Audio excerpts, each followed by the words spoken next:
Kenya girl, I usually don't even ride for you like that. But the fact that Marc can let you go on your wedding anniversary alone, you might want to start looking for exit strategies as soon as possible. Just a upgrade on your ice, yeah. Oh yeah, yeah. Oh yeah, yeah. What up, you guys? Your girl Gigi is back. Thank you for tuning in. Today we're going to be talking about Real Housewives of Atlanta. Another episode came on this past Sunday night, and things were a little awkward between Cynthia and Nene, of course. But we're going to be ragging on Nene a little bit later in this review because, bitch, I am tired of you feeling like you don't owe nobody an apology with your hypocritical whole ass. Like, Nene, enough is enough. If Marlo can call you out on something, Marlo, of all folks, can find something wrong in what you are doing, like, you need to take a look in the mirror. Girl, like, I can't with you no more. But before we get into the review, don't forget to hit that subscribe button down there. Okay, subscribe. Whether it be up there, down there, hit the button. You know what to do. And if this is your first time tuning to your girl, let me welcome you to Big What's up? Hey, how you doing? How you doing? Thank you for watching my video, and I appreciate you for clicking on it. So, y'all, let's talk about Real Housewives of Atlanta. Let's start with the episode, how it opens up. So basically, we are back at Pride. We stopped at that awkward moment last episode where Nene and Cynthia kind of look each other dead in the eye. And we see that they are cordial to each other, at least. I honestly just think Nene talked to Cynthia because Noelle was right there and she happened to be saying hi to Noelle. I mean, regardless of Cynthia and Nene's relationship, I do feel like, Nene at least is mature enough to, like, keep that separate from, her just, at least saying hi to Noelle. Noelle came out there, titties, rainbow, Skittles to the sky. Like, girl, I was surprised Noelle was out there giving it a little shimmy like that. But she's out fluid, admitting that she likes the carpet munch possibly. So, go Noelle. Eva was there. She kind of got her high with Nene. Then Marlo, of course, showed up. Eva paid her dust. And, both Cynthia and Nene in their confessional said something very, interesting about how, like, regardless of how bad things get, they always still miss each other. And you can just see at the end of the day, like, they're just hurt and they're tired of, like, both of them basically beefing. And they're just hurting each other, rather than just talking it out. So after Pride, we see that Porsha ends up going to her little therapy session without Dennis. She's going by herself because she needs to figure out how to heal on her own. Now, she goes in there and the doctor kind of talks to her about how her and Dennis started their relationship so fast. Like, girl, you jumped head first into the deep end and you had all the red flags, but you just ignored it for that thing that you want so bad, which is a husband and a family. And you almost got it, but Dennis couldn't keep his little turtle dick in his pants. So now here you are at therapy, depressed as shit and trying to figure out if you can make it to your job or not because you want to be stuck at home with your daughter. So, Porsha at least admits the fact that, she probably should have considered Dennis's past. Hello, AKA, y'all were right. You told me so. Basically, that's what she was saying. Everybody in the world was warning Porsha, like, girl, this is a pattern for this man. He gets a girl, gives her a Rolex, tats her name on his back, and then moves on. And here you are, you got your Rolex, he impregnated you, and then now he's on to the next girl because he wanted to claim you're emotionally unavailable, which we all know is BS. So, the doctor is telling her, like, okay, so what are you going to do from now on? Like, you are getting ready to make this huge rash decision because Porsha's saying she's done. Like, the door is closed. She can never forgive Dennis. She opened herself up to him, all these things. And, she raised a valid question. Like, do you think you gave this man this trust and everything so fast without him earning it? Because you just offered everything up plus your pussy on a platter to this dude because he had a hot dog empire. Honestly, if you want to keep it real, if you want to keep it funky, like, Porsha, you saw somebody who was going to provide and you were just willing to accept, the bare minimum after the fact that he had money, okay? Because Dennis ain't even that cute, girl. You can do so much better than Dennis. That nigga look like a Ninja Turtle. So, now that she's saying she's done and everything, the doctor's like, are you sure you want to make that rash decision? You're emotional. You have to think about PJ. She's saying the door is bolted shut, okay? There's no more room for Dennis, but she's gonna figure out how to forgive, but he needs to work on himself. And the doctor made a point, like, forgiveness isn't for him, it's for you, because regardless, he is a, involved dad, and you're gonna have to learn how to co-parent. Like, you're going to have to get to a point where you're cordial, and when you see him and you handing off your baby, you don't want to haul off and smack his ass in the head. Like, you got to be able to talk to him and stuff, you know? So they kind of, that's where I guess the therapy session ends, like where she's done and she's just going to have to figure out how to, you know, move on and just do the co-parenting thing. So we see Eva and Cynthia, they end up going out to eat in NYC because they all are there after Pride and stuff like that. And Eva sits down and they start ordering food, and this bitch orders a $200 meal. I'm like, Eva, but first of all, bravo, y'all messy as hell, because you know they trying to play on there, right? Saying that Eva broke is a joke. At least Cynthia kept it somewhat cheaper, $45 I think it was, and that was including the drink. So you know, Eva, you might want to learn how, I know you pregnant and all, but you ain't got to order the whole left side of the menu. So Cynthia kind of sneaks up on her. Oh, by the way, Marlo's coming. And now Eva's like, God dang, what the fuck? She's like, as soon as she comes, I'm not doing it. Like, I'm not going to mess with that woman. Like, I'm leaving. So they get their food. They put all 6 damn meals Eva ordered down. And so they get to talking about how, you know, they both saw Nene on the float and stuff like that.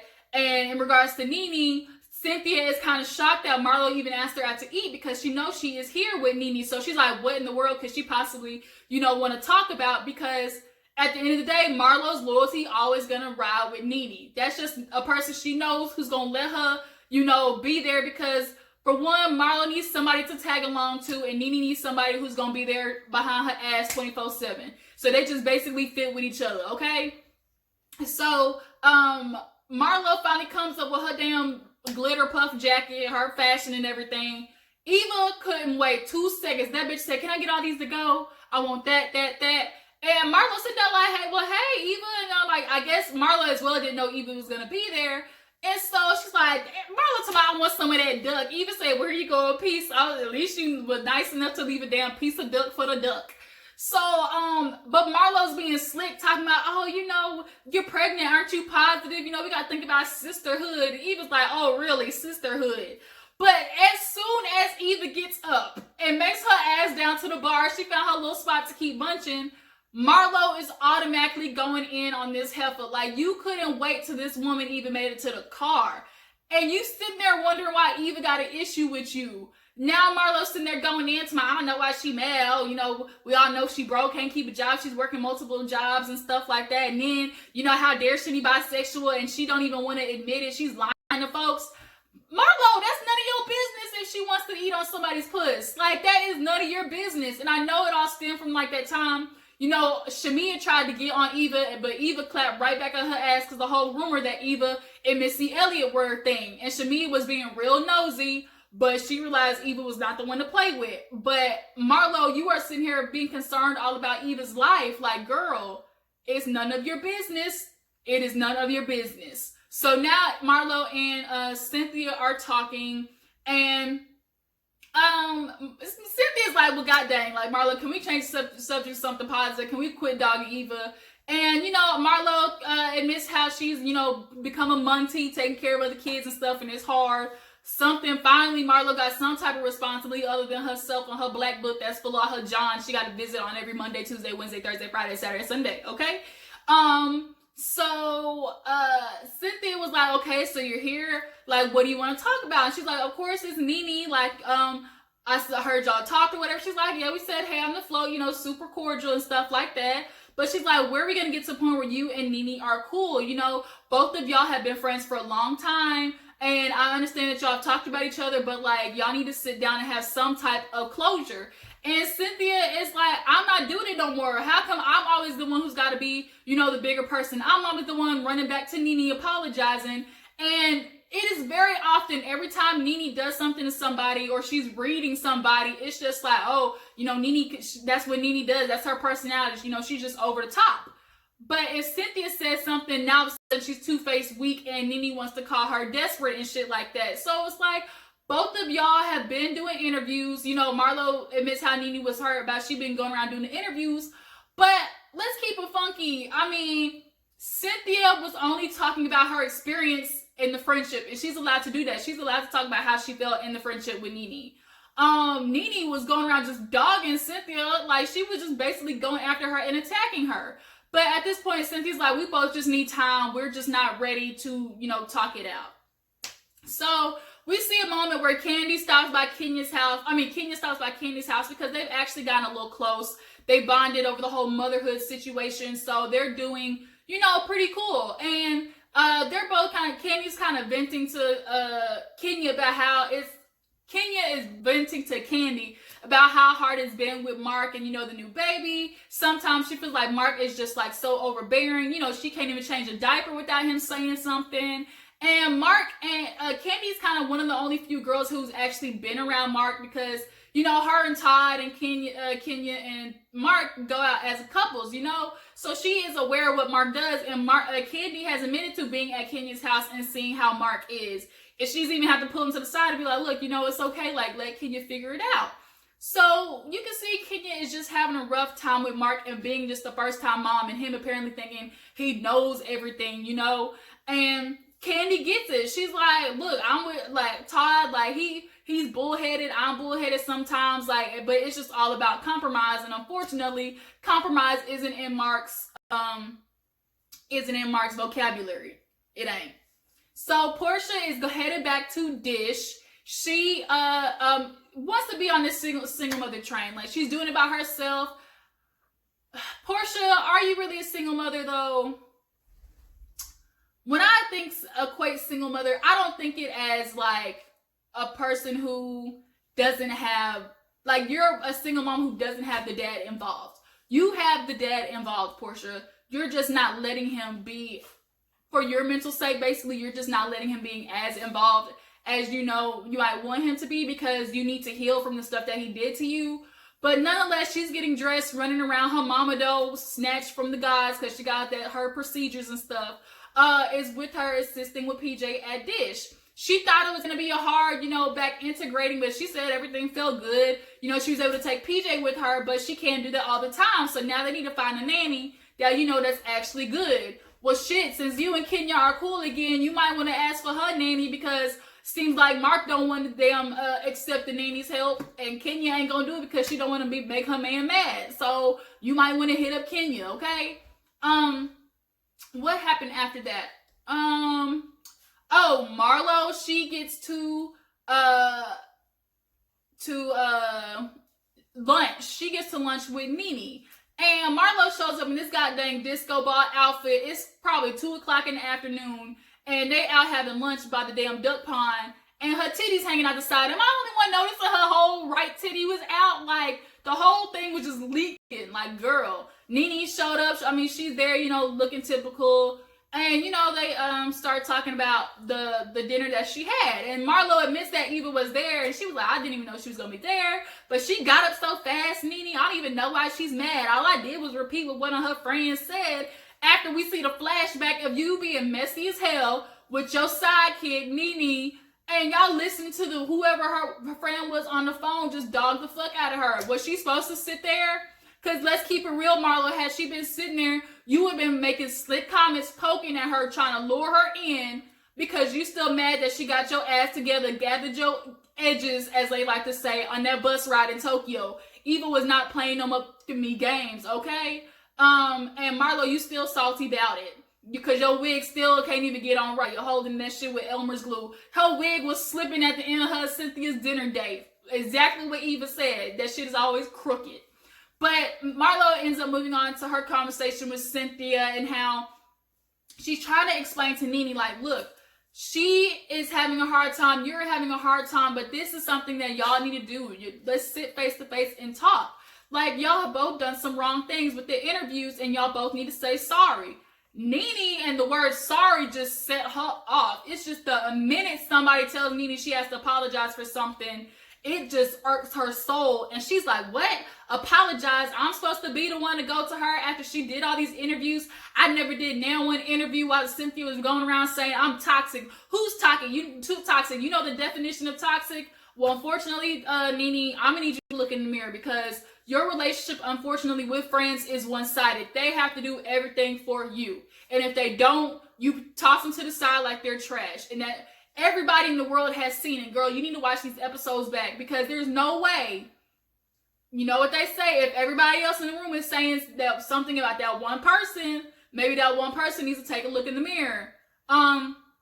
But now she's getting mad at Marlo. She's like, Marlo, you need not get involved because this is personal. This is me and Cynthia's business.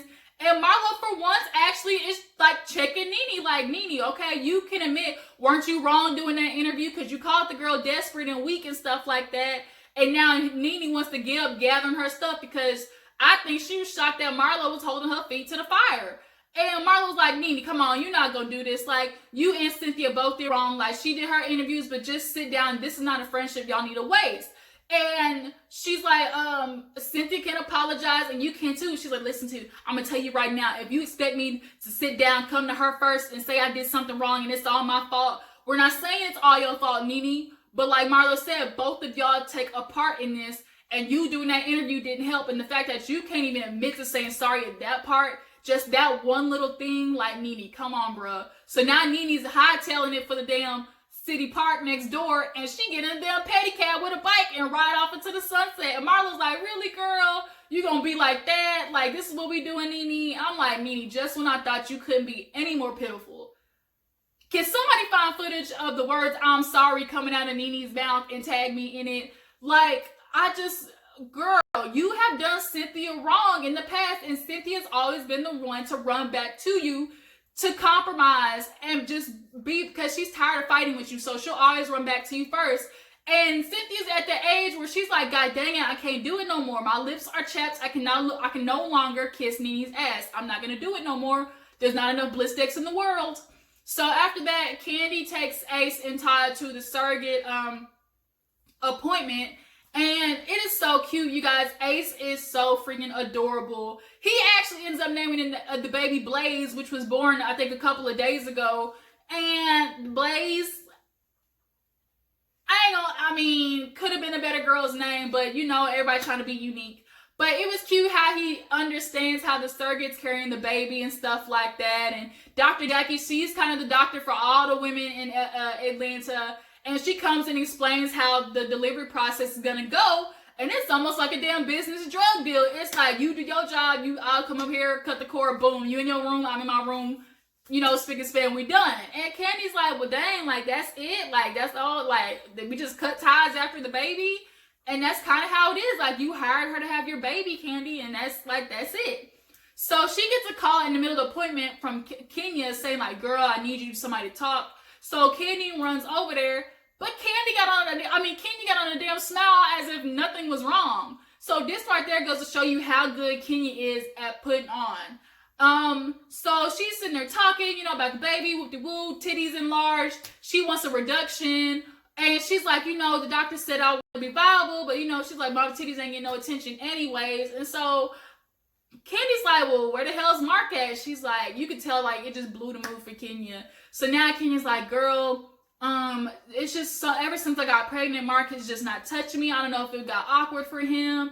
And Kandi's like, well, y'all went on vacation, right? You asked me for a vacation, you know, anniversary spot. So she's like, well, I did just get back from Turks and Caicos. She's like, Kenya went on her own wedding anniversary by herself because Marc's chauvinistic ass, male egotistical ass wants to be like, we're not going to take the nanny with us. Fool, how you going to have time with your wife if you constantly got the baby? So now he stayed home. I'm starting to begin to think, Marc, your ass argues with Kenya on purpose. And the more that you pull away, which is the more that Kenya tries to hold on tighter, which is like a battle of, you know, forces between them, because Kenya is going to work so hard for this, even if it is at the detriment of her mental state, her emotional state, and everything. Because as she put it, I want to be able to protect my daughter like I wasn't protected.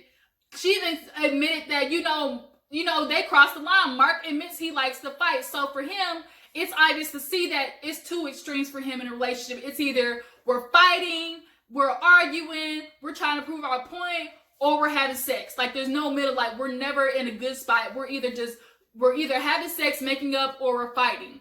And unfortunately, since the sex part ain't happening with Kenya, girl, he back in New York doing it with somebody else.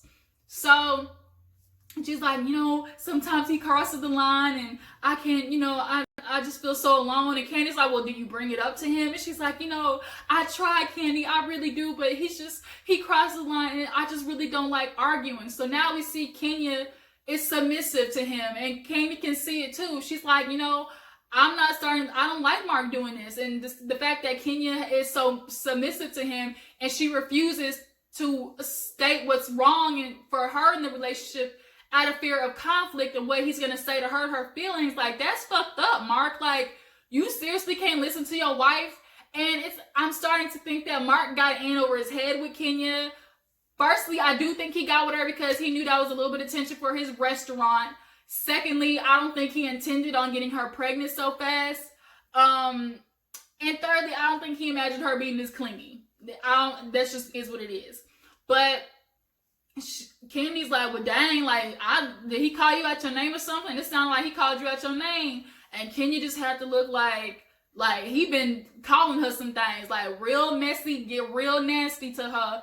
And it's almost like a manipulative mind game. It's like, I'm gonna beat you down so much that the one time I show you the little bit of affection, like, you hold on to it. And it makes you want me even more because you just want that all the time. Marc, you might be a pretty, little, light-skinned motherfucker, but you was not worth it. You was not all that cute. Like, you look like a garden gnome. Like, and this earring in your head, you trying to be like Mr. T, like, it's not cute, bruh. So now she's crying because she's like, I don't want this. Like, it's toxic for Brooklyn. I don't want this. And even in her confessional, the producers asked, like, Kenya, like, what does he say to you? Like, how does he talk to you? She's like, no, I can't do it. I can't. And she's like, I can't say nothing. And then she runs into her room and is just bawling off camera. And that's where the episode ends. So y'all, this episode was super, like, telling especially for Kenya and her relationship with Marc. Nene, I need you to grow the fuck up already. Like, this is getting exhausting.